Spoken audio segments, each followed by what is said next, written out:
Yung project cost is nasa 20 billion. So definitely may nga pagbago isa ina sa ginatanaw naton kag na tinguwaan na matapos with the of course guidance sa amon nga central office.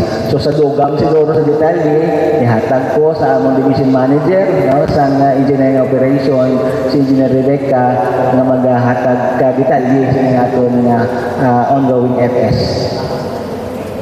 Thank you, sir. Mayong aga sa tanan.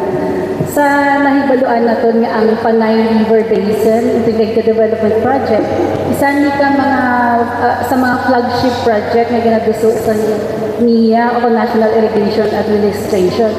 In fact, no less than our President, pagkato niya during sa RDC, siya mismo nagduso na ipadasigon ang pag-implement sa niya project.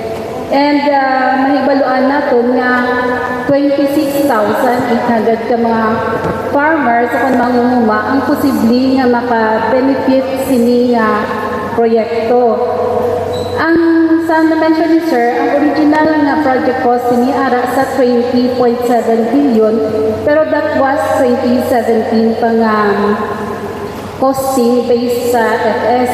So sa subong siguro dako naging man siya ang gin-increase ang cost ni from 2017 knowing nga subong is 2026 na.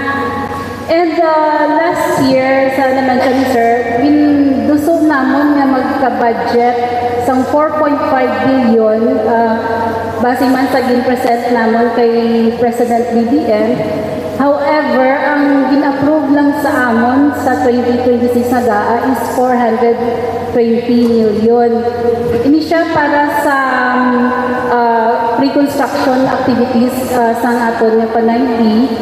And sulod diri sa ini kay ang ginatanaw nga scheme sa pagpatindog sa mga proyekto is ang design and build scheme. So part sa 420 million naka-allot para sa design and build naton nga scheme sa building information model and sa mga nabilin pa naton nga mga survey activities.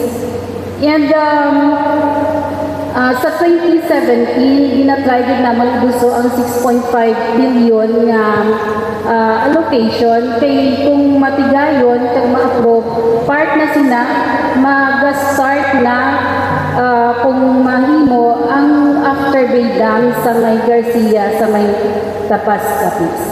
Thank you. 2017 na 2017